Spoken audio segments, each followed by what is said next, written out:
देखिए, लाइसेंस बनवाने का जो हथियारों का जो लाइसेंस होता है, आर्म्स का जो लाइसेंस होता है, उसको बनवाने का आधार क्या है, वो उसको आपको वो किस आधार पर मिलेगा। मैं अक्सर देखता हूँ कि देखिए लोग अपना लाइसेंस बनवाने के लिए जाते हैं, लेकिन उनका रिजेक्ट हो जाता है, मिल नहीं पाता। कुछ लोग कहते हैं कि हमको लाइसेंस नहीं मिल रहा है, ठीक है ना। तो देखिए इसका एक सिंपल सा आधार है। सिंपल सा आधार क्या है, देखिए आपको आपको लाइसेंस लेने के लिए आपको क्या पेश करना पड़ेगा, आपके पास क्या आधार होना चाहिए, तो उसी बारे में हम बात करेंगे, ठीक है। सबसे पहला क्या है कि देखिए आपको 21 साल का होना चाहिए, ठीक है, यानी कि आपको अपना एज सर्टिफिकेट देना पड़ेगा, ठीक है। दूसरा क्या है कि आपके पास अपना एक मेडिकल सर्टिफिकेट होना चाहिए कि हम बिल्कुल स्वस्थ हैं बिल्कुल। आपके पास खुद का मकान होना चाहिए, ठीक है ना। आपके ऊपर कोई सरकार का लोन नहीं होना चाहिए, ठीक है। और ना ही आपके ऊपर कोई आपके लोकल थाने में कोई मुकदमा दर्ज होना चाहिए। तो ये चीज़ें मतलब एक आधार बताई गई है कि आपको लाइसेंस बनवाने के लिए क्या क्या आपके जो ज़रूरी डॉक्यूमेंट्स है, ठीक है। दूसरा देखिए, लाइसेंस बनवाने में जैसा कि आपको पता होगा कि कुछ स्टेट में ये पावर जो दी गई है वो होम मिनिस्ट्री और राज्यपाल को दी गई है, और कुछ स्टेट में ये पावर डीएम के लिए दी गई है, ठीक है। जैसे कि हमारे यहाँ देखिए ये पावर किसको दी गई, डीएम को दी गई है। डीएम हमारे यहाँ लाइसेंस बनाता है, ठीक है। लेकिन इसमें आपका जो लोकल बॉडी होती है, यानी कि आपके लोकल थाने का और आपका जो लोकल मजिस्ट्रेट होते हैं जैसे एसडीएम वगैरह, उनका भी अहम रोल होता है, क्योंकि रिपोर्ट यही लगाते हैं, ठीक है। इसके लिए आपको क्या करना है, आवेदन करना है अपना। उसके बाद क्या होगा कि उसके बाद आपका लोकल थाने से रिपोर्ट लगती है, जो आपको रिपोर्ट बना के देता है, जो डीएम के पास भेजता है कि इन व्यक्ति के ऊपर कोई मुकदमा हमारे थाने में दर्ज नहीं है, उनका चालान भी ठीक है, ठीक है। दूसरी रिपोर्ट लगती है आपका थाने से, वो मजिस्ट्रेट के यहाँ से, ठीक है ना, जहाँ बताया जाता है कि मतलब मैंने कोई और मतलब कोर्ट में कोई मुकदमा पेंडिंग नहीं है, और आपकी मतलब कौन कौन सी आपकी ज़मीन है, आपको कोई बकाया नहीं है, सब कुछ वहाँ से लगता है, ठीक है। उसके बाद आपकी ये प्रोसीडिंग चालू हो जाती है, ठीक है।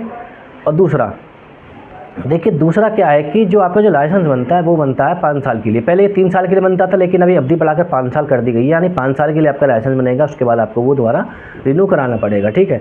दूसरा क्या है कि इसमें देखिए लाइसेंस जिस हथियार का आप बनवाते हैं, ठीक है ना, वही हथियार आपको लाइसेंस बनवाने के बाद खरीदना पड़ता है, ठीक है।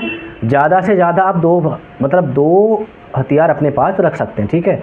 जो आपकी गोली होती है उसका भी आपको ब्यौरा देना पड़ता है। मान लीजिए आपने रिवाल्वर का लाइसेंस बनवाया तो आपको रिवाल्वर ही लेनी पड़ेगी, ऐसा नहीं है कि आपने रिवाल्वर की जगह कुछ और ले लिया हो, ठीक है। जो हथियार होता है आपको रजिस्टर्ड जो दुकान होती है उससे ही खरीदना पड़ेगा। तो देखिए दूसरा क्या है कि मान लीजिए अब समस्या ये आती है कि हमने सब कुछ करवा लिया, हमारा रिपोर्ट भी लग गई, हमारा आवेदन भी हो गया, लेकिन हमारा फिर भी लाइसेंस नहीं बना है, ठीक है।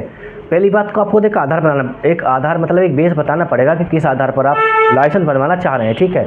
जैसे कि मान लीजिए आप की जान माल खतरा है, या आप आर्मी में हैं, या आप शूटिंग करते हैं, निशानेबाजी करते हैं, उसके आधार पर भी आपका लाइसेंस बन सकता है, ठीक है। अब ये तो है नहीं कि चलते फिरते किसी को भी लाइसेंस दे दिया जाएगा। कोई छोटी मोटी चीज़ तो है नहीं कि आपने कहा लाइसेंस दे दीजिए, अब हथियार ले लेंगे, हम लाइसेंस दे दिए हथियार मिल जाएगा, ऐसा नहीं है। आपको मतलब एक मजबूत बेस आपको बताना पड़ेगा कि किस आधार पर आपको लाइसेंस चाहिए, ठीक है ना। तो आपको लाइसेंस मिलने में कोई परेशानी नहीं होगी, लाइसेंस आपको मिल जाएगा, ठीक है। और देखिए सबसे बड़ी बात क्या है कि इतना करने के बावजूद अगर आपको लाइसेंस नहीं मिलता है तो आप हाई कोर्ट में आके रिट दायर कर सकते हैं, ठीक है, जिसको बोलते हैं हम परमादेश याचिका।